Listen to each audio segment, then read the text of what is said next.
అత్యంత ప్రాముఖ్యమైనటువంటి ప్రత్యేకత ఉంది. ఏమది? దేవుడు మనలో ప్రతి ఒక్కరి విషయమై ఆయన యొక్క ఉద్దేశము, ఆయన యొక్క చిత్తము, ఆయన యొక్క ఇష్టాన్ని తెలియజేసేటువంటి విషయమే వాగ్దానములు. ఇంకా కరెక్ట్గా చెప్పాలంటే పచ్చి తాగుబోతూ ఒక అతను వచ్చాడంట మందిరానికి. పచ్చి తాగుబోతు అంటే ఏంది? అంతే, ఏమి కలుపుకోకుండా తాగుతాడు. మాటలో చెప్పాలంటే మిక్సింగ్ ఏముండవు, కొలతలే ఉండవు అన్నమాట. ఒకటి. రెండోది, కంటిన్యూగా ఉదయం మొదలు పెడితే రాత్రి వరకు అదే పని. నిద్ర లేయడం దాంతోనే, నిద్రపోయేది కూడా దాంతోనే. నిద్రపోయేది దాంతోనే, నిద్ర లేచేది కూడా దాంతోనే. కాబట్టి అటువంటి మహానుభావునికి దేవుని దయ వల్ల మన రింగ్ రోడ్ లాంటి స్థలంలో ఒక 5-6 రకాల భూమి ఉన్నింది. అనుకోకుండా రింగ్ రోడ్డు పడింది, మంచి ధర వచ్చింది, అమ్మినాడు, మంచిగా డబ్బులు వచ్చినాయి. వచ్చినాడు, మందిరానికి వచ్చినాడు, వాగ్దానం తీసుకున్నాడు. ఏమొచ్చింది? సంతోషించుము అని వచ్చింది.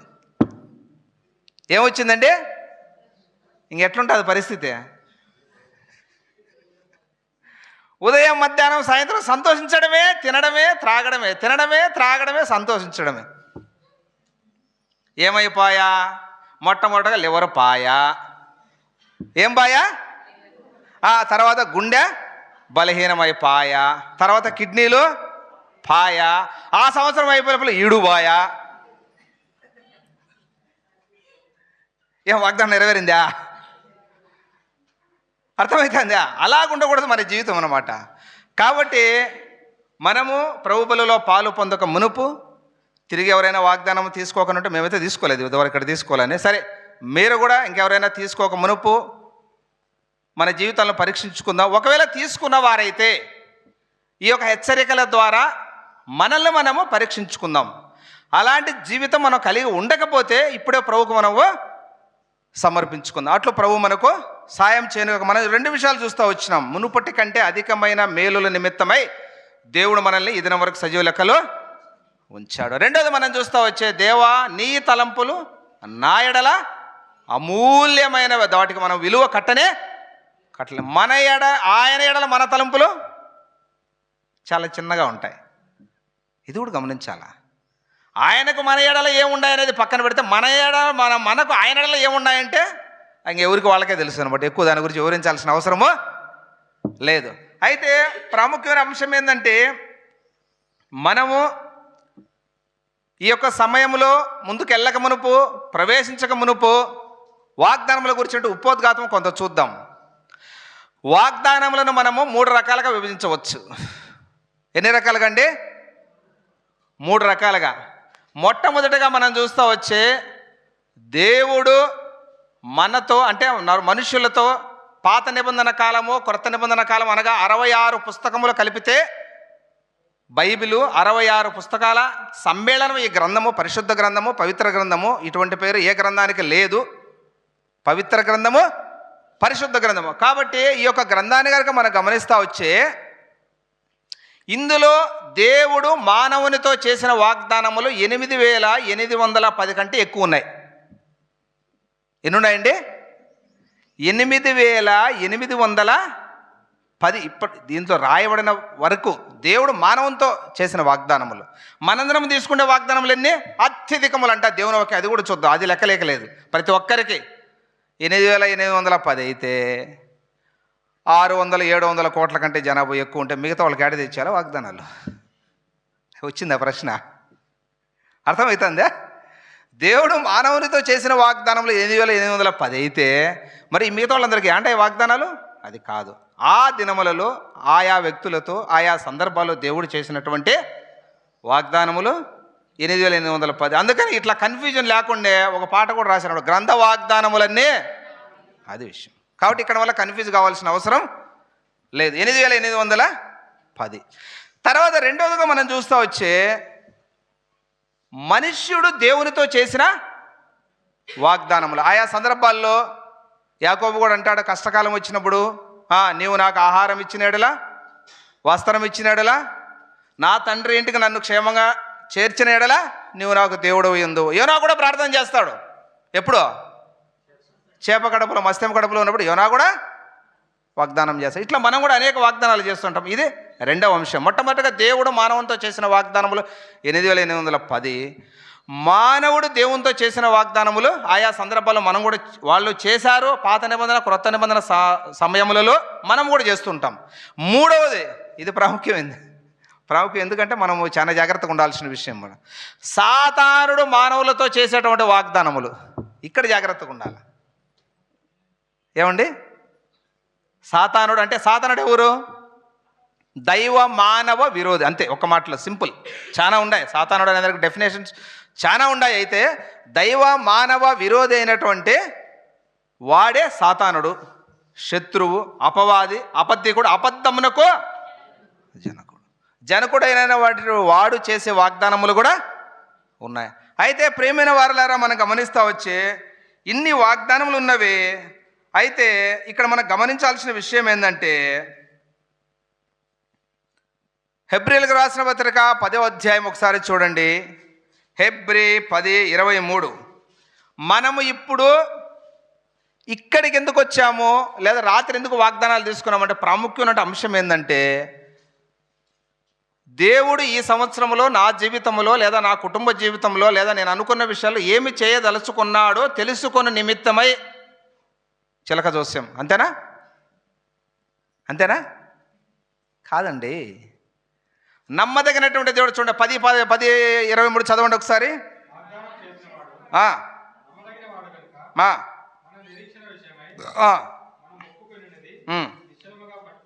కాబట్టి మనం గమనిస్తా వచ్చే వాగ్దానము చేసిన వాడు. అర్థమవుతుందా? చాలా వాగ్దానాలు వింటాం మనం.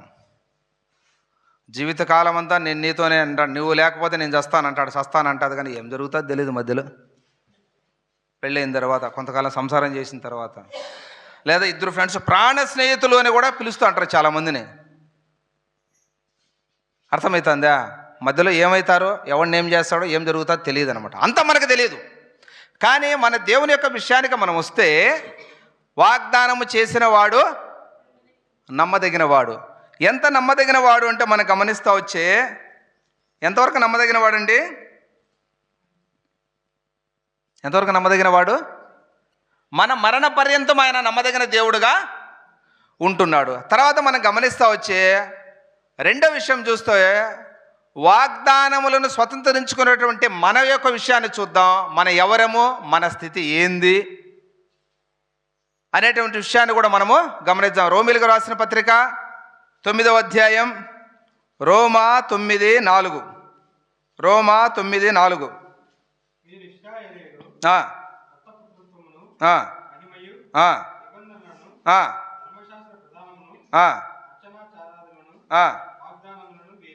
ఎవరు? ఎవరైతే ఇశ్రాయేలు దేశంలో జన్మించినారో, ఇంకా మనం గమనిస్తే యూదులకు సంబంధించిన వారుగా ఉంటున్నారో, ఇశ్రాయేలీయుల యొక్క 12 గోత్రములకు సంబంధించిన వారుగా ఉంటున్నారో వారివే వాగ్దానములు. మరి మనమంతా ఎందుకు వచ్చినాం ఇక్కడికి? వాగ్దానములు వారివైతే మనం ఎందుకు వచ్చాము ఇక్కడికి? హమ్కో కామ్ నహై, హమ్కో కామ్ నహై, క్యా భీ కామ్ నహై, ఏం పని లేదా? కానీ వాస్తవంగా మనం గమనిస్తూ వచ్చే, ప్రపంచానికి అంతటికి నడుబుడ్డు అయినటువంటి ఆ ప్రదేశములో, ప్రపంచానికి అంతటికి సెంటర్ పాయింట్ అనేది ఒకటి ఉంది. అదేదే ఇశ్రాయేలు దేశం. అంటే ఆయన ప్రపంచానికి అంతటికి దేవుడు గనుక ఆ యొక్క ప్రాంతాన్ని ఏర్పాటు చేసుకున్నాడు. ఇది చాలా ప్రాముఖ్యమైనటువంటి అంశం. అందులో కూడా మనం గమనిస్తూ వచ్చే, అబ్రహామును విగ్రహారాధికుడైనటువంటి మనం గమనిస్తూ వచ్చే, దేవుని విషయం ఏమాత్రం చింత ఆలోచన లేనటువంటి అబ్రహామును పిలిచి ఆయన కొరకు ఏర్పాటు చేసుకున్నవాడుగా ఉంటున్నాడు. మన విషయాలు కూడా అంతే. మన విషయాలు కూడా మనం కూడా ఆ కోవకు చెందిన వారంగానే ఉంటున్నాం. అయితే ఈ వాగ్దానములు ఎవరివంటే ఇశ్రాయేలీయులవే. అర్చనాదులు, ఇంకా చాలా విషయాలు మనం చూస్తాం. ఇవన్నీ కూడా ఇశ్రాయేలుకు సంబంధించినటువంటి విషయాలు. అయితే మనం గమనిస్తూ వచ్చే, కాలము సంపూర్ణమైనప్పుడు దేవుడే మానవుడుగా భూలోకానికి అరుదించి మనం గమనిస్తూ వచ్చే, ప్రేమైన వారలారా, మరి చాలా విషయాలు ఉన్నాయి కానీ ఎవరు పట్టించుకోరు. అది మనం గమనిస్తూ వచ్చే, సర్వ పాప పరిహారం, రక్త ప్రోక్షణం ఆవశ్యకం, తద్రక్తం పరమాత్మేన పుణ్యదాన బలియాగం, ఇట్లాంటి చాలా విషయాలు ఉన్నాయి. చాలా వేదాలు కొంతమంది రాసినారు గొప్పవాళ్ళు అనమాట. ఎవరు పట్టించుకోరు. లోకం వల్ల తయారైందనమాట. కాబట్టి సర్వమానం, అందుకనే లోకాలో కూడా ఒక మాట అంటాడనమాట, తన ప్రజలను వారి పాపముల నుండి ఆయనే విడిపించును గనక, రక్షించును గనక ఆయనకు యేసు అను పేరు పెట్టు. కాబట్టి ఆయన వచ్చాడు, రక్తాన్ని చిందించాడు, మన పాపాలన్నీ క్షమించాడు గనక, మనం పరిశుద్ధపరచబడి పవిత్రపరచబడ్డాము గనక, దేవుని బిడ్డలం అయ్యాము గనక ఇక్కడికి వచ్చి కూర్చున్నాము. కనుకనే మనకి వాగ్దానములు ఇవ్వబడుతున్నాయి, లేదా దేవుని చేత ఇవ్వబడుతున్నాయి. ఎవరో ఇవ్వడం కాదు, దేవుని చేత ఇవ్వబడుతున్నాయి. అయితే ప్రేమైన వారలారా మనం గమనిస్తూ వచ్చే అదే మాట అంటాడు చూడండి, ఎఫ్సీలకు రాసిన పత్రిక 2వ అధ్యాయం 12వ వచనం. ఎఫ్సీ 2:12. ఎఫ్సీలకు రాసిన పత్రిక 2వ అధ్యాయం. ఆ కాలమందు ఇశ్రాయేలీయులతో సహపౌరులు కాక పరదేశులను, వాగ్దాన నిబంధనలు లేనటువంటి, ఇంకా నిరీక్షణ లేని వారును, లోకమందు దేవుడు లేని వారును, కాబట్టి నిజమైనటువంటి లోక రక్షకుడైనటువంటి యేసుక్రీస్తు వారికి దూరముగా ఉంటిమి, వాగ్దాన నిబంధనలు లేని వారముగా ఉంటిమి. నేను అందుకని మీకు చాలాసార్లు చెప్పాను, మళ్ళీ ఇప్పుడు కూడా చెప్తున్నా. చాలామంది పెద్ద పెద్ద వాళ్ళని, వయసైన వాళ్ళని అడిగితే కూడా ఎందుకు జన్మించారు తెలియదు, ఎందుకు జీవిస్తున్నారో తెలియదు, ఎందుకు చనిపోవాలో తెలియదు, చనిపోతే ఎక్కడికి పోతారో తెలియదు, ఎప్పుడు చనిపోతారో తెలియదు. ఇది ఎవరికి తెలియదులే. ఎవరికైనా తెలుసు ఎప్పుడు చనిపోయేది? ఎవరికి తెలియదు కదా. ఎందుకు చనిపోతారో అది వేరే విషయం. దానికి చాలా కారణాలు ఉన్నాయి. ఏది ఏమైనా దేవుడు పిలిస్తే పోవాల్సిందే, కారణాలు పక్కన పెడితే. అయితే చనిపోయిన తర్వాత ఎక్కడికి వెళ్తారంటే చాలామంది జవాబు చెప్పలేరు. ఇటువంటి వారముగా మనం ఉంటమే. అయితే ఆ యొక్క ప్రభు యొక్క మహాకృపను బట్టి, ఆయన యొక్క గొప్ప రక్షణ కార్యమును బట్టి దేవుని బిడ్డలుగా, దేవుని ప్రజలముగా చేరాను. అయితే ఇక్కడ గొప్ప ప్రశ్న ఏమందంటే, చాలామందికి తెలియనటువంటి సంగతి ఏంటంటే, క్రైస్తవ మతము ఏందండి? క్రైస్తవ మతము నిజమేనా? అసలు మీకు విషయం తెలుసా? ఈ ప్రపంచం మొత్తం మీద ఎన్ని మతాలు ఉన్నాయి మనకు తెలుసు. మామూలుగా క్రైస్తవ మతము, హిందూ మతము, ముస్లిము, ఇంకా కొన్ని జైనులు, బుద్ధులు, రకరకాలు ఉన్నాయన్నమాట. ఒక 15 చెప్పగలమా? లేదు ఒక 20 చెప్పగలమా? లేదు ఇంకా జ్ఞానం ఉంటే ఒక 50 చెప్పగలమా? కానీ మొత్తం మీద, ప్రపంచం మొత్తం మీద ఎన్ని మతాలు ఉన్నాయో మీకు తెలుసు అంటే 40,000 మతాలు ఉన్నాయి. తర్వాత దేవుళ్ళు అనబడిన వారు ఎంతమంది ఉన్నారో తెలుసా? అంతకంటే ఎక్కువ కూడా అయినారు. ఇప్పుడు ఒకప్పుడు 3,000,000 దేవతలు, ఇప్పుడు ఇంకా ఎక్కువ అయినారు అన్నమాట. అర్థమవుతుందా? ఇక్కడ మనం గమనించాల్సిన విషయం ఏంటంటే, దేవుడు మనిషిని సృష్టించినాడు, మనిషి దేవుళ్ళను సృష్టించినాడు. బాగా గమనించాలా. దేవుడు మనిషిని సృష్టించినాడు, మనిషి దేవుళ్ళను, మనిషి మతాలను. ఇది ప్రాముఖ్యమైన అంశం. కాబట్టి ప్రేమైన వారలారా మనం గమనిస్తూ వచ్చే, మనల్ని సృష్టించినటువంటి సృష్టికర్త అయినటువంటి దేవుని దగ్గరకు మనం వచ్చిన వారముగా ఉంటున్నాం. ఆయన మనతో ఈ సంవత్సరం అంతము వరకు, అంటే ఈరోజు జనవరి 1వ తేదీ 2026వ సంవత్సరం నుంచి 2027వ సంవత్సరం అంతం వరకు మనతో చేసే నిబంధన, అగ్రిమెంట్, ఈ యొక్క వాగ్దానములు, అగ్రిమెంట్. మనం తప్పిపోతామేమో కానీ ఆయన ఎప్పుడు తప్పిపోయేవాడుగా ఉండడనమాట. కాబట్టి ప్రేమైన వారలారా మనం గమనిస్తూ వచ్చే, ఈ వాగ్దాన ఫలములు పొందు నిమిత్తమే దేవుడు మనల్ని ఏర్పాటు చేసుకున్నవాడుగా ఉంటున్నాడు. ఇప్పుడు కొన్ని ప్రాముఖ్యమైన విషయాలు చూద్దాం. ప్రాముఖ్యంగా మనం గమనిస్తూ వచ్చే, మనం జన్మదినానికో, లేదా పెళ్ళి అయ్యే వాళ్ళు ఉంటే పెళ్ళి అయ్యే సమయానికో, పెళ్ళి అయిన వాళ్ళు ఉంటే పెళ్ళి అయిన టయానికో, మన బంధువులు అనేవాళ్ళు, మన ఆప్తులు, మన స్నేహితులు మనకు ఏం తీసుకొస్తారు? గిఫ్ట్లు తీసుకొస్తారు, బహుమానాలు తీసుకొస్తారా? తీసుకురారా? జన్మదినానికి కానీ, పెళ్లి దినానికి, కొన్ని ముఖ్యమైన వాటికి తీసుకొస్తారు. అయితే దేవుడు మనకిచ్చేటువంటి గొప్ప బహుమానం ఏమైనా ఉందంటే అది ఆయుష్ను మనకు ఇవ్వడమే. అవునా కదా? మనకంటే జ్ఞానవంతులు, మనకంటే బుద్ధిమంతులు, మనకంటే మంచోళ్ళు, నాకంటే మంచోళ్ళు నేను చెప్తాను, మీరంతా మంచోళ్ళు ఏమో నాకు తెలియదు, చాలామంది ఉన్నారు భూలోకంలో. కానీ మనం గమనిస్తూ వచ్చే, అటువంటి వారు ఎంతోమంది ఒకవేళ ఈ లోకాన్ని వదిలి వెళ్ళిపోయి ఉండవచ్చు, వెళ్ళిపోయినారు కూడా. దేవుడు నిన్ను నన్ను సజీవ లెక్కల నుంచి ఆయుష్ను మనకు ఇచ్చాడు. అదే విషయాన్ని మనం చూడండి, హబక్కూకు గ్రంథం, హబక్కూకు 3వ అధ్యాయం. అంతకంటే ముందు ఒకటి చూద్దాం, కీర్తన 65:11. కీర్తన గ్రంథం 65వ అధ్యాయం 11వ వచనం. 65:11. 65వ అధ్యాయం. సంవత్సరమును నీ దయా కిరీటము, చాలు, సంవత్సరమును నీ దయా కిరీటం, ఆయుష్ ఇచ్చేవాడు దేవుడే. అమ్మా నాన్న ఆస్తులు ఇస్తారు, ఎవరా వారసత్వంగా మనకు వస్తాయి. కొన్ని జబ్బులు కూడా ఇస్తారు, తెలుసా మీకు ఆ విషయము? వంశ పారంపర్య జబ్బులు అంటారు. ఆస్తులే కదా, కొన్ని జబ్బులు కూడా వస్తాయి, కొన్ని గుణాలు కూడా వస్తాయి. అర్థమవుతుందా? కానీ దేవుడు మనకేం ఇచ్చేవాడు అంటే, ఈ దినమున మనం సజీవ లెక్కలు ఉన్నామంటే సంవత్సరాన్ని, అంటే 2026వ సంవత్సరాన్ని మనకు దయా కిరీటంగా ఇచ్చి ఉన్నాడు కనుక మనం ఇక్కడ కూర్చున్న వారముగా ఉంటున్నాం. తర్వాత చూడండి, హబక్కూకు 3:2. హబక్కూకు 3:2, 3వ అధ్యాయం 2వ వచనం.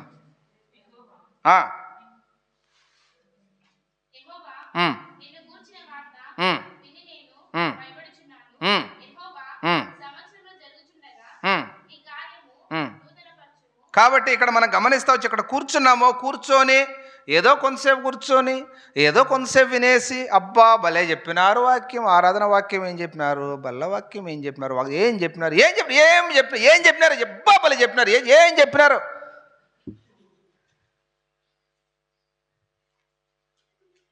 అంతేనా? ఏమి చెప్పినాడు. పొద్దున 3 ఇడ్లీ తిన్నాడు, ఎగిరిగిరి చెప్పినాడు, ఇడ్లీలు అరిగిపోయిందాక చెప్పినాడు. ఏమి చెప్పినాడు. అర్థమవుతుందా?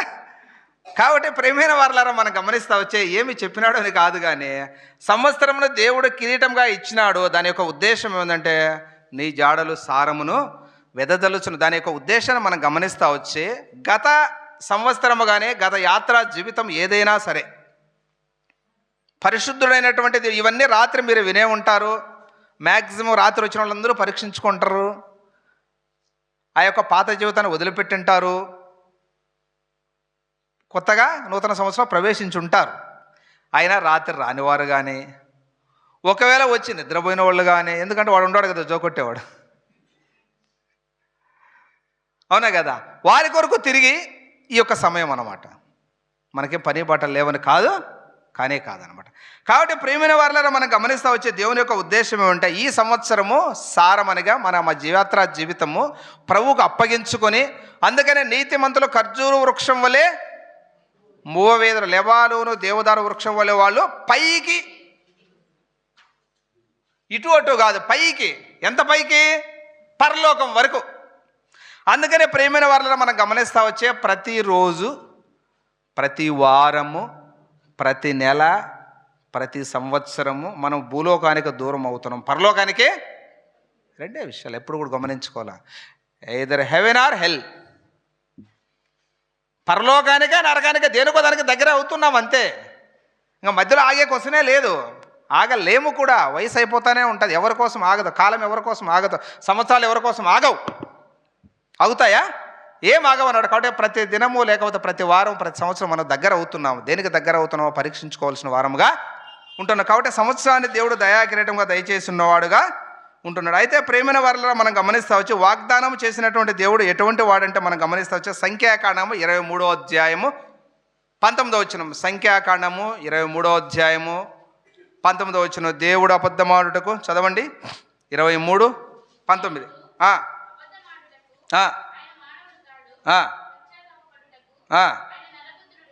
కాబట్టి అబద్ధం ఆడాల్సిన అవసరం ఆయనకు లేదు. తప్పు చేశానని పశ్చాత్తాపడాల్సిన అవసరం కూడా ఆయనకు లేనే.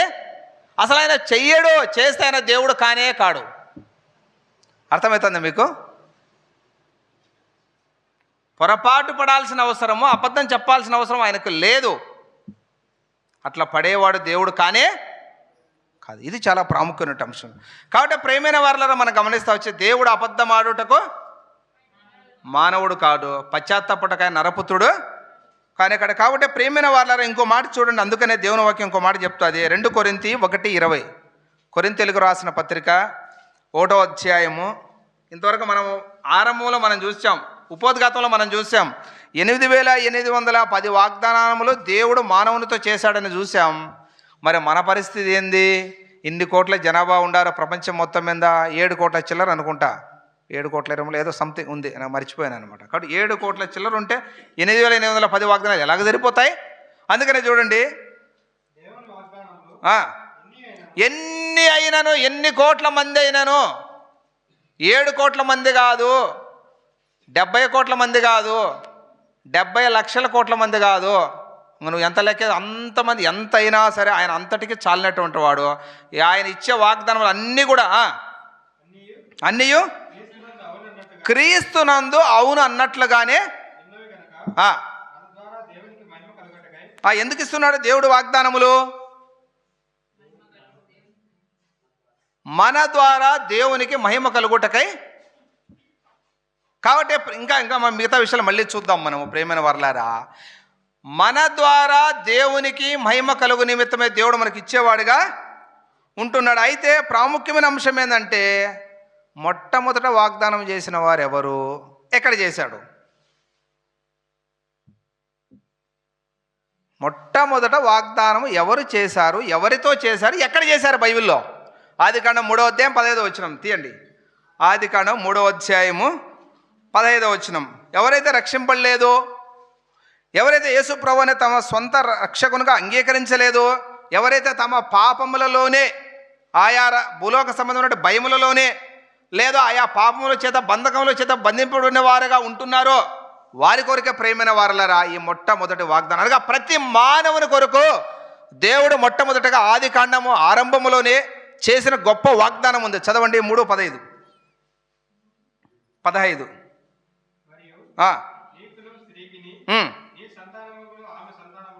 చాలు ఒక్క మాట చూద్దాము. నీ సంతానమునకును ఆమె సంతానమునకును. నీ సంతానం అంటే ఇక్కడ ఈ సందర్భంలో ఎవరి సంతానము?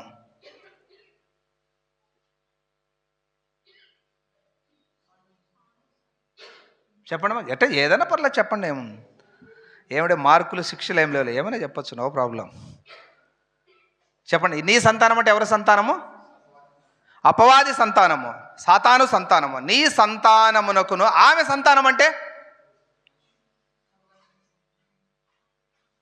ఆమె సంతానం అంటే మత్తయి సువార్త చూడండి. మత్తయి సువార్త 1వ అధ్యాయం 16వ వచనం. నీ సంతానం గురించి మళ్ళీ చెప్తా. 1వ అధ్యాయం. మరియా భర్త అయిన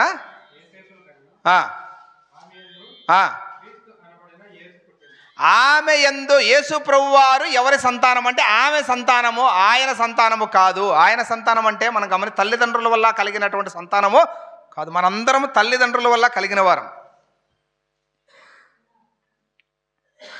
ఆ పై వచనాలు మనం చూస్తూ వచ్చే మత్తయి సువార్త 1వ అధ్యాయం నుంచే దావీదు నుంచి మొదలవుతుంది అనుకుంటా. దావీదు నుంచి మొదలైతే మొత్తం హనోకు, లేకపోతే అబ్రహాము ఎవరిని కన్నాడు, ఇస్సాకు ఎవరిని కన్నాడు. ఈ విధంగా మనం ఆ చరిత్రను చూస్తే ఇంటికి వెళ్ళిన తర్వాత మళ్ళీ ఒకసారి చూసుకోండి. మీరు ఇంటికి వెళ్ళిన తర్వాత ఇక్కడేం చదవద్దులండి, ఇక్కడ వినండి చాలు. ఇది వినే సమయము, చెప్పింది మాత్రం వినే సమయం. ఇంటికి వెళ్ళిన తర్వాత చదవండి, ఇంటికి వెళ్ళిన తర్వాత పక్కన పెట్టుకోండి, ఇంటికి వెళ్ళి చదవండి.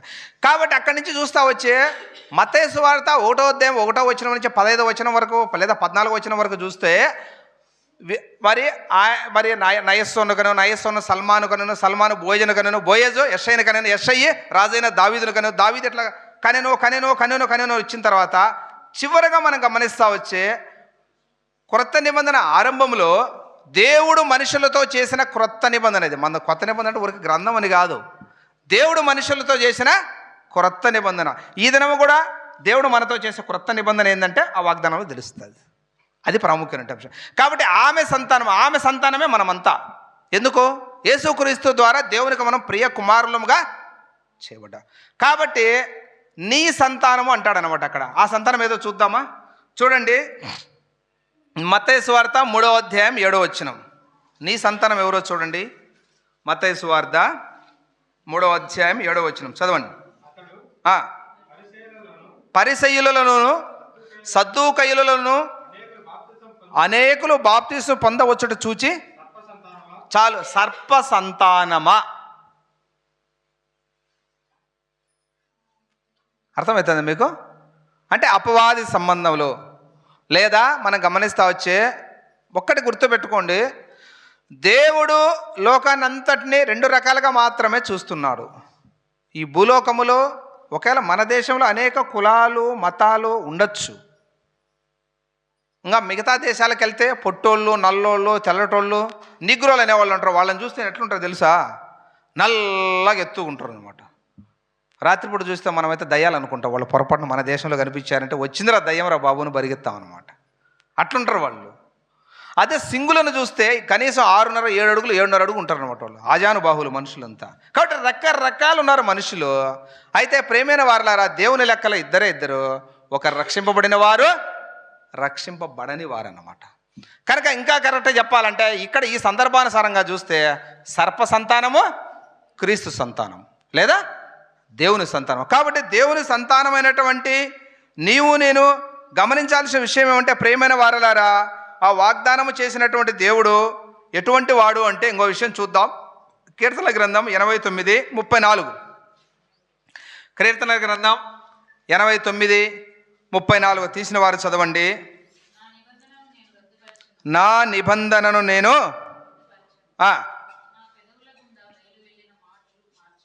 కాబట్టి నా పెదవుల గుండా బయలు వెళ్ళిన మాటను నేను.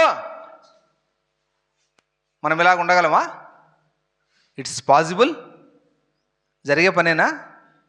ఇంపాసిబుల్ ఏ మానవునికైనా.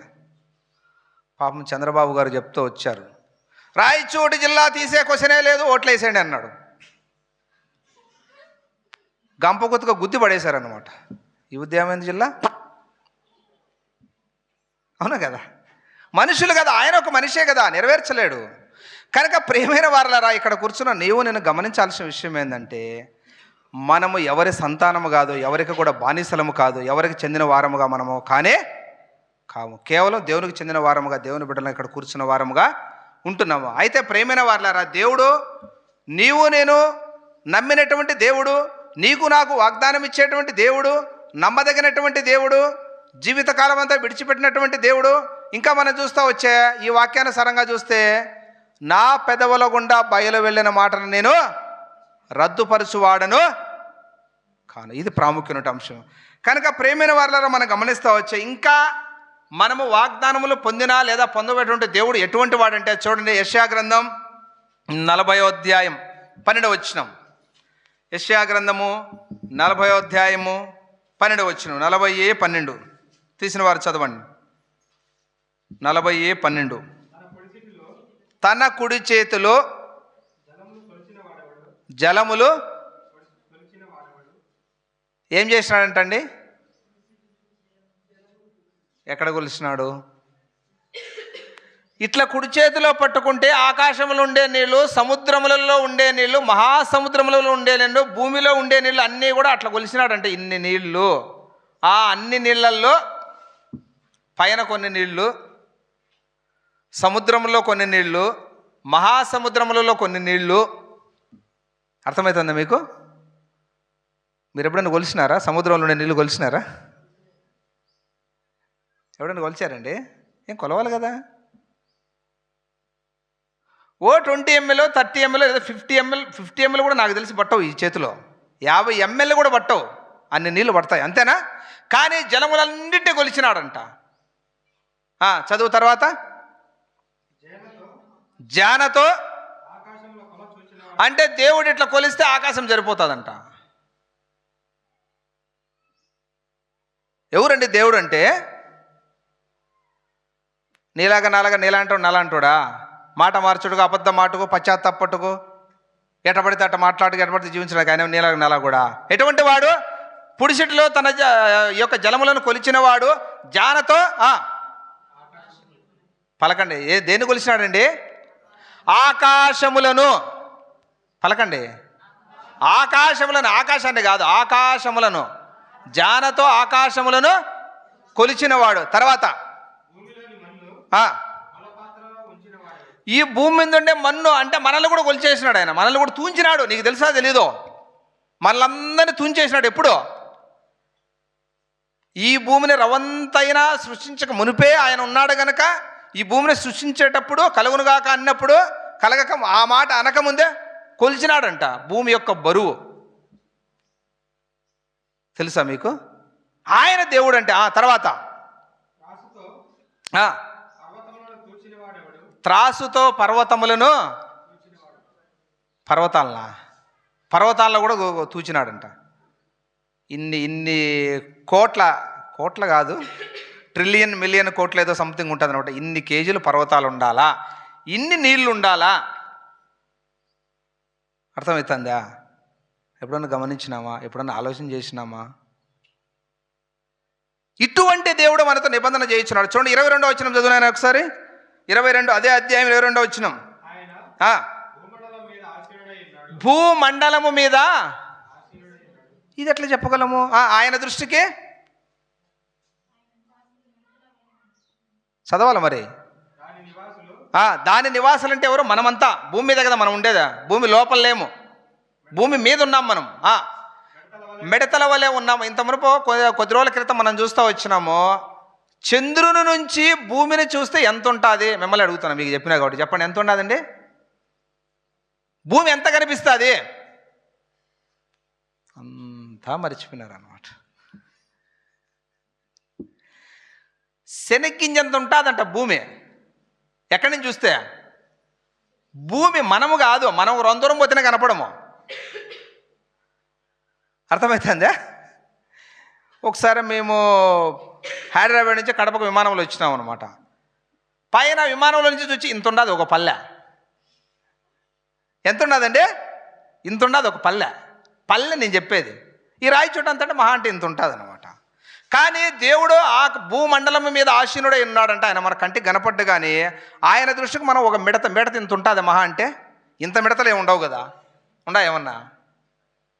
కాబట్టి చంద్రమండలంలో పైన దేవుడు ఉన్నాడు, కానీ మనం గమనిస్తా వచ్చే ప్రేమైన వారలారా, ఇక్కడికి వచ్చి కూడా మనల్ని చూస్తూనే ఉన్నాడు. ఆయన అనంతం, ఒక చోట ఉన్నాడు ఒక చోట లేడో మనం చెప్పడానికే లేదు. కాబట్టి ప్రేమైన వారలారా, భూ నివాసులు ఆయన దృష్టికి మిడతల వలె ఉన్నారా. ఇంకా మనం గమనిస్తా వచ్చే మనతో వాగ్దానం చేసే దేవుడు ఎంత గొప్పవాడంటే, ప్రేమైన వారల 42వ అధ్యాయం 5వ వచనం, యెషయా 42:5. యెషయా 42:5 చదవండి. చాలు. ఆకాశములను సృజించి, నా మాట ఏమైనా అబద్ధం కాదు, నేనేమో నా సొంతంగా చెప్పండి. ఆకాశములను అంత మునుపు కూడా చూస్తూ వచ్చినాం, 41వ అధ్యాయంలో చూస్తూ వచ్చిన ఆకాశముల జానతో కొలిచిన వాడు ఆకాశములను సృజించి వాటిని విశాలపరిచి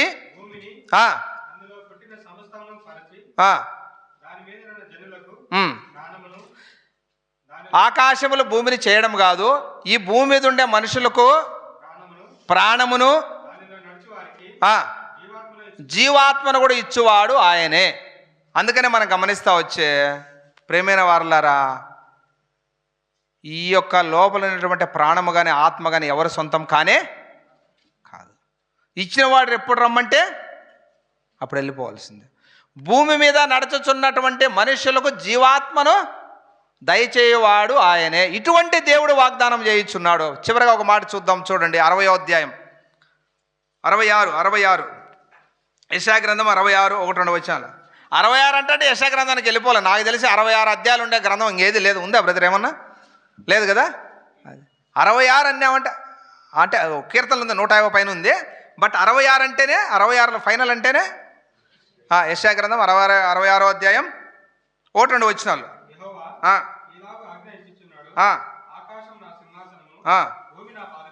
చాలు. ప్రేమైన వాళ్ళారా, ఆకాశం నా సింహాసనము, భూమి నా పాదపెట్టి. దేవుడు ఆకాశం మీద కూర్చొని ఉన్నాడు, మనం భూమి మీద ఉన్నాము. ఆయన కాళ్ళు పెట్టుకుంటే మనం ఏమి ఉండం, నలిగిపోతాం, ఇండ్లు అన్నీ నలిగిపోతాయి.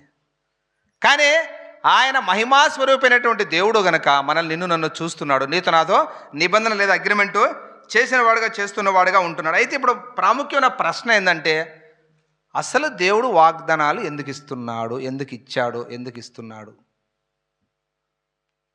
ఇప్పుడు చూస్తూ వచ్చినా మనం ఇంతవరకు చూస్తూ వచ్చే వాగ్దానాలు అంటే ఏంటి, వాగ్దానముల యొక్క ఉపోద్ఘాతము, వాగ్దానం చేసే దేవుడు ఎంత గొప్ప దేవుడు, అసలు మనం ఎవరము, మనం ఎటువంటి వారము, ఎలా దేవుని యొక్క జాబితా లేక లేదా ఆ యొక్క దేవుని సంతానం లేక క్రీస్తు సంతానం లేక మనం ఎట్లా చేర్చబడడం, ఈ విషయాలను చూస్తూ వచ్చినాము. ఇప్పుడు ప్రాముఖ్యమైన ప్రశ్న ఏంటంటే, వాగ్దానములను ఎందుకు ఇస్తున్నాడు? చూడండి ప్రేమైన వారలారా, 2 పేతురు 1వ అధ్యాయం 4వ వచనం, 1:4. 2 పేతురు 1:4. 2 పేతురు 1వ అధ్యాయం.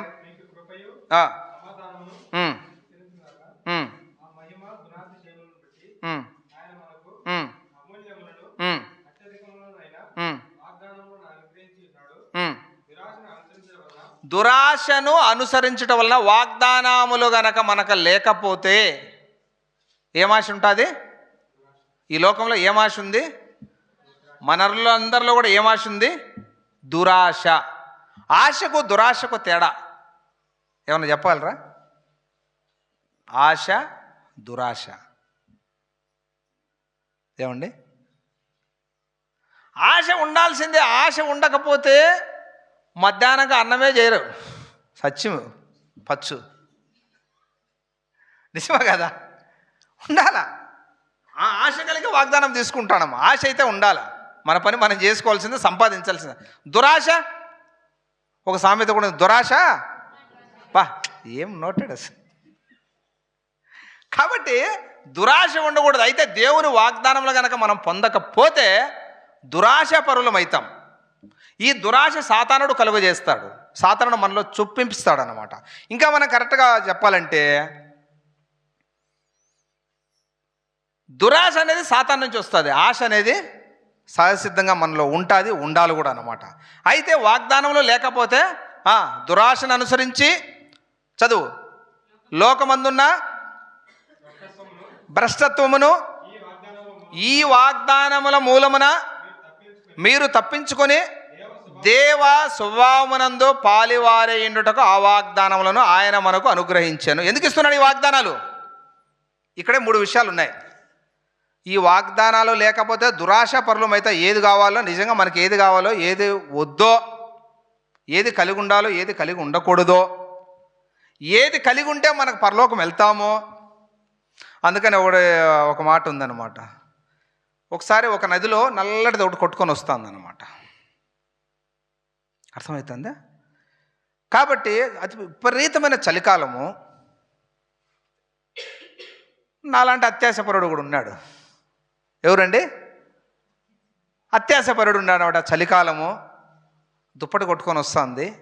ఆ దుప్పటి తెచ్చుకుంటే ఏదో కొద్ది రోజులు బతుకుతానని చెప్పి ఈదుకుంటా పోయినాం. ఈదుకుంటా పోతే బ్లాంకెట్ అని పోతే బ్లాంకెట్ బికేమ్ బేర్. అర్థమైందా? తీరా దగ్గర పోయినా చూస్తే అది ఏంది? ఎలుగుబంటి. కానీ ఏంది పరిస్థితి? అర్థమవుతుందా? అది పట్టుకొని ఉతికి ఆరేసిందనమాట. కాబట్టి ప్రేమైన వారులారా, మనం గమనిస్తూ వచ్చే మన జీవితంలో నిజంగా ఏవి అవసరమో ఏవి అనవసరమో మనకు తెలియదు గనక ఈ లోకంలో ఉండే దుష్టత్వాన్ని తప్పించుకొని దేవుని యొక్క స్వభావంలో పాలివారమై పరలోకంలో పాలివారం ఒకటి నిమిత్తమయ్యే, ప్రభుతో పరిశుద్ధులుగా జీవించే నిమిత్తమయ్యే దేవుడు ఈ వాగ్దానం మనకి ఇచ్చువాడుగా ఉంటున్నాడు. కనుక ప్రేమైన వారులారా, మనం గమనిస్తూ వచ్చే ఒక ప్రాముఖ్యమైన అంశము.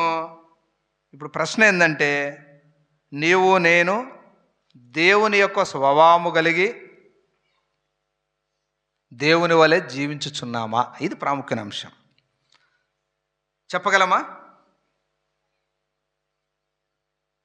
పాత సంవత్సరం వదిలేసినాం కదా, పాత సంవత్సరం పోనీలు జీవించామా? అందుకని మనకు చాలామందిని చూస్తూ వచ్చే కొంతమందిని పరిచయం చేయాల్సిన అవసరమే లే. చూస్తానే చెప్పొచ్చు, పలానోళ్ళు అబ్బాయి పలానోళ్ళు అమ్మాయి అని చెప్పచ్చా? చెప్పకూడదండి?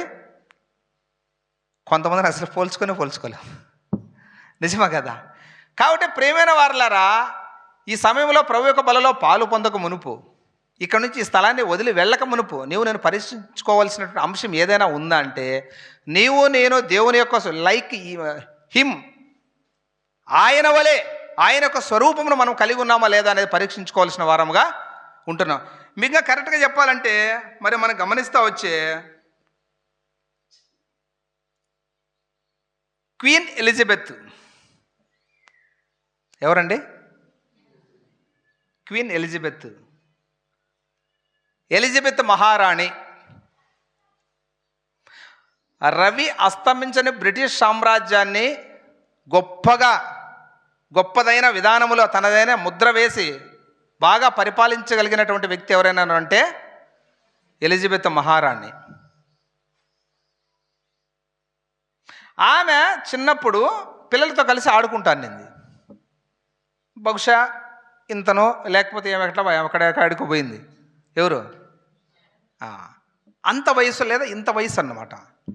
ఇంత వయసు ఉన్నప్పుడు మిగతా పిల్లలతో కలిపి ఆడుకుంటానింది అనమాట. ఆడుకుంటా ఉండంగా ఆమెకు ఒక డౌట్ వచ్చింది. మా నాన్న ముసలివాడయ్యాడు, తొందరలో చూడు, ఆ చిన్న వయసులో నా డౌట్ వచ్చింది, తొందరలో ఈ లోకాన్ని వదలబోతున్నాడు. అర్థమవుతుందండి? మా నాన్న తర్వాత పరిపాలించేది ఎవరు అనేటువంటి ఒక ప్రశ్న వచ్చింది. నిజంగా ఆ వయసు ఎటువంటి వయసు? ఆడుకొని పాడుకొని తింటూ తిరుగుతూ ఏదో తిరగాల్సినటువంటి వయస్సు. అయితే ప్రేమైన వారలారా, మనం గమనిస్తూ వచ్చే ప్రాముఖ్యమైన అంశం ఏంటంటే, ఆమె ఇప్పుడు అక్కడ ఉన్నటువంటి ఆ యొక్క చెలికత్తెల్ని, ఆ యొక్క పిల్లలంతా అడుగుతూ వచ్చిందనమాట. ఏమని అడుగుతూ వచ్చిందంటే, మా నాన్న తర్వాత ఈ సామ్రాజ్యాన్ని పరిపాలించేది ఎవరు? వాళ్ళు చెప్పలే. ఎందుకు చెప్పలేదు? కారణం ఏమై ఉండొచ్చు అంటే, ఆ యొక్క రాజు వాళ్ళకి గట్టిగా ఆజ్ఞ ఇచ్చినాడు అనమాట. నా బిడ్డ చిన్న బిడ్డ, తను మంచిగా ఆడుకొని సంతోషంగా ఉన్నే, ఇప్పటి నుంచి యొక్క పరిపాలనా బాధ్యతలు ఆ అమ్మాయికి అవసరం లేదు, కాబట్టి నెక్స్ట్ కాబోయే రాణిని ఆమెకు మీరు చెప్పాల్సిన అవసరం లేదని చెప్పినారనమాట. ఆ కారణాన్ని బట్టి ఎవరు చెప్పలేదు. సరే, బలవంతంగా గట్టిగా అడిగితే ఎవరు చెప్పకపోతే వాళ్ళ నాన్న దగ్గరికి వెళ్ళి అడిగింది అనమాట. డాడీ నెక్స్ట్ ఈ యొక్క రాజ్యానికి కాబోయే రాజు లేదా రాణి ఎవరు అని అడిగితే, అప్పుడు ఆయన చెప్పాడు అనమాట, ఇంకెవరున్నారమ్మా, నీవే. ఎవరు? అప్పుడు ఆమె ఒక విషయాన్ని గ్రహించిందనమాట. అరే, ఇంత సామ్రాజ్యాన్ని, అంటే మనం గమనిస్తూ వచ్చి అప్పట్లో ప్రపంచం మొత్తాన్ని ఏలుతూ ఉన్నారనమాట బ్రిటిష్ వాళ్ళు. ఇంత గొప్ప సామ్రాజ్యాన్ని ఏలేటువంటి నేను ఈ పనులు చేసుకుంటూ వీళ్ళతో ఆడుకుంటూ ఉండాలనేసి ఆ దినమే వదిలిపెట్టి, ఆ చిన్ననాటి నుంచి తను రాజ్య పరిపాలన సంబంధమైనటువంటి విషయాలు అభ్యాసం చేస్తూ వచ్చిన కారణాన్ని బట్టి తను మహారాణి అయింది. ఉత్త రాణి అవ్వడం కాదు, ఏమైందండి?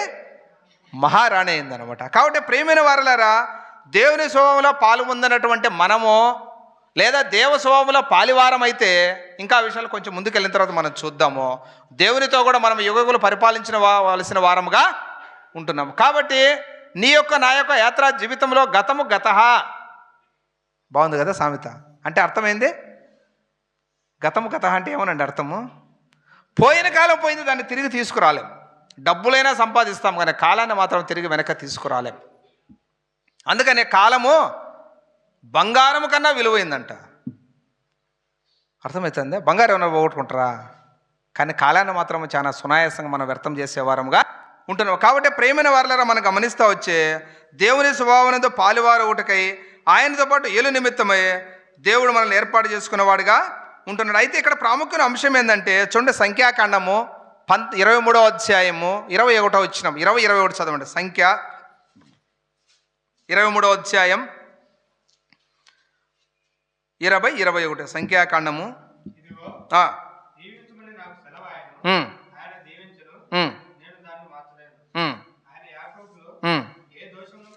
చాలా, ఆయన యాకోబులో ఏ దోషమును కనుగొనలేదు.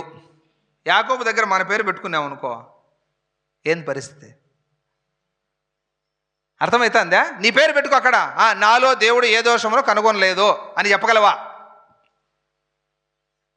దేవుని వాగ్దానాలు నెరవేర్చబడాలంటే ప్రాముఖ్యంగా మనం గమనించాల్సిన విషయం, మనల్ని మనం కూడా పరీక్షించుకోవాలా, మనల్ని మనం కూడా దేవుడు కోరుకున్న విధానంలో అప్పగించుకోవాలా, దేవుని చిత్తానికి అప్పగించుకోవాలా, దేవుని ఉద్దేశం చొప్పున జీవించే నిమిత్తమై మనం తీర్మానం చేసుకుంటే తప్ప దేవుని వాగ్దానం మన జీవితం నెరవేర్చేవాడేటుగా ఉండవు.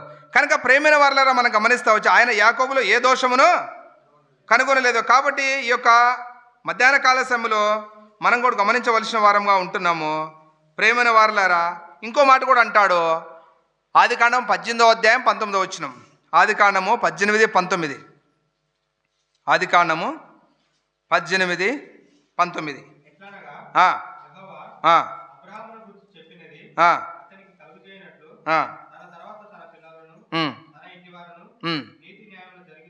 నీతి న్యాయములు జరిగించుచు యెహోవా మార్గంలో గైకొనుటకు అతడు వారికి ఆజ్ఞాపించినట్లు నేను అతని ఎరుగుదును. దేవుడు మనలో ప్రతి ఒక్కరిని ఎరుగునా లేదా? ఎవరన్నా మన గురించి ఆయనకి ఏమైనా సాక్ష్యం చెప్పాలనా? ఫలానోడు అందరి గురించి తెలుసు అన్నమాట. అయితే మన యాత్రా జీవితం ఎలాగుందో మనం పరీక్షించుకుని ప్రభువుకు అప్పగించుకున్న సరైన విధానంలో జీవిస్తే ప్రభు మన జీవితంలో వాగ్దానం నెరవేర్చడు శక్తిమంతుడైనటువంటి దేవుడుగా ఉంటున్నాడు. ప్రేమైన వారలారా, మీకు విషయాన్ని చెప్పదలుచుకున్నా. అదేమంటే చూడండి, ద్వితీయోపదేశకాండం 30:19. ద్వితీయోపదేశకాండం 30 నేడు మరణమును జీవమును అంటాడు అనమాట అక్కడ. నేడు అంటే ఈరోజే 2026వ సంవత్సరం 1వ తారీఖు మొదటి రోజున ఈరోజే దేవుడు ఒక మాట సెలవిస్తున్నాడు. చదువునైనా, జీవమును మరణమును ఆశీర్వాదమును శాపమును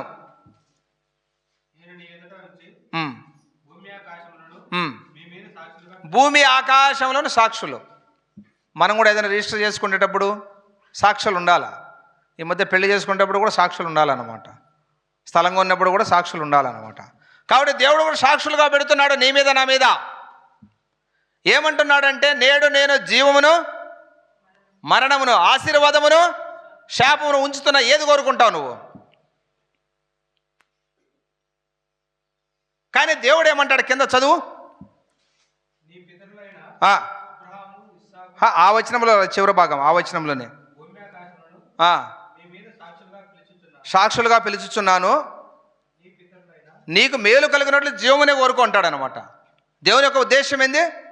జీవమును కోరుకోవాలా, మనం గమనిస్తూ వచ్చే మేలు పొందాలా. ఇంకా మనం దేవుని వాక్యాన్ని చూస్తూ వచ్చినాం. ప్రేమైన వారలారా, ఆయన తలంపులు మన ఎడల ఎంతో ఉన్నతమైనవి, అవన్నీ నెరవేర్చబడాలని దేవుడు ఇష్టపడేవాడుగా ఉంటున్నాడు. ఈ విషయాన్ని మీకు అర్థం కావాలంటే మీకు విషయం చెప్తా, మీకు ఉదాహరణ చెప్తా. బాగా గమనించండి.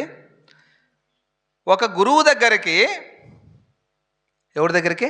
అప్పట్లో గురువులు శిష్యులని అంటే ఎవడైనా చదువుకోవాలంటే, జ్ఞానం పొందాలంటే స్కూల్స్ లేవు. కొంతమందికే చదువు ఉంటాననేది వాళ్ళ దగ్గరికి వెళ్ళి చదువుకోవాల్సిన పరిస్థితి అన్నమాట. ఇప్పుడు మాదిరి స్కూళ్ళు ఏం లేవు. అయ్యవార్లు అనేవాళ్ళు ఎవరు లేరు. ఎవరికో కొంత చదువు వస్తుంది, వాళ్ళే చెప్పేవాళ్ళు. కాబట్టి ఒక గురువు దగ్గరికి ఒక శిష్యుడు వెళ్ళినాడు. మహా తెలివైనోడు అనమాట. వెళ్ళి ఏం చేసినాడంటే, ఇట్లా చేతిలో ఒక పిచ్చుకను పట్టుకొని, కనిపించకుండా పట్టుకొని గురువు దగ్గరికి వెళ్ళాడనమాట. వెళ్ళి ఏమడిగాడంటే, అయ్యా గురువుగారు, ఈ పిచ్చుక చచ్చిందా బతికిందా? అర్థమవుతుందా? ఈ పిచ్చుక చచ్చిందా బతికిందా చెప్పండి అన్నంట. అర్థమవుతుందా? ఒక మనలాగా తెలివైన వాళ్ళు అయితే, లేదా మన జాన్ బాబున లాగా మంచి తెలివైన వాళ్ళు అయితే, ఏమ్రా నేను గురువును నువ్వు శిష్యునివి, నేను గురువును నువ్వు శిష్యునివి, అసలు నువ్వు పిచ్చుకుని ఎందుకు పట్టుకొచ్చావు? కొండ పట్టుకొచ్చింటేమి, పౌరాన్ని పట్టుకొచ్చింటేమి. అర్థమవుతుందా? చిన్న పిచ్చుకుని పట్టుకొచ్చావు, నాకు కనిపిస్తుంది అది సచ్చిందో బతుకుందో లేదా నేను నీకు చెప్పాలన్నా. నేను గురువును కదా, నువ్వు ఎందుకు పట్టుకొచ్చావో చెప్పు, తర్వాత మాట్లాడతాను. నేను సచ్చిందో బతుకుందో తర్వాత చెప్తాను నేను. అర్థమవుతుందా? తెలివైనడు అంటే ఆయన పాపం అంత తెలివిగల వ్యక్తి కాదేమో పాపము. కాబట్టి ఆలోచనలో పడినాడు అనమాట. ఏం చేయాలరా దేవుడా, ఇది సచ్చిందని చెప్పాలనా బ్రతికిందని చెప్పాలనా? మీరైతే ఏం చెప్తారు చెప్పండి. నువ్వు ఒక నిమిషం ఆగు, మిగతా వాళ్ళు చెప్పండి. ఇప్పుడు ఆ అబ్బాయి పిచ్చుకొని తీసుకొచ్చాడు గురువు దగ్గరికి. గురువు గారు, ఈ పిచ్చుక చచ్చిందా బతికిందా చెప్పు అన్నాడు అనమాట. ఇంకేంది పరిస్థితి? సూపర్, అది జవాబు అనమాట. ఒకవేళ ఈ గురువు కనుక బతికింది అంటే వాడు అట్లే నలిపేస్తాడు, సస్తాది. అర్థమైంది మీకు? లేదు చచ్చిందంటే వదిలేస్తాడు, ఎగిరిపోతుంది. కాబట్టి ఇక్కడ మనం గమనిస్తూ వచ్చే ఈ వాగ్దానం గురించి మనం గమనించాల్సిన విషయం ఏంటంటే, అందుకే ఆయన అన్నాడు, ఆ పిచ్చుక చచ్చిందో బతికిందో నీ చేతిలో ఉంది. ఎక్కడుందండి? ఇదే దేవుని వాక్యం ఇక్కడ కూడా సెలవిచ్చే మాట అనమాట. నేడు జీవమును మరణమును శాపమును ఆశీర్వాదమును మీ ఎదుట ఉంచినాను. కనుక ప్రేమైన వారలారా, ఈ ప్రాంతం విడిచి మనం వెళ్ళే లోపల మన జీవితాలను పరీక్షించుని, మన జీవితాలను ప్రభువుకు అప్పగించుకున్న వారమై మరి ఈ విషయాన్ని గమనించవలసి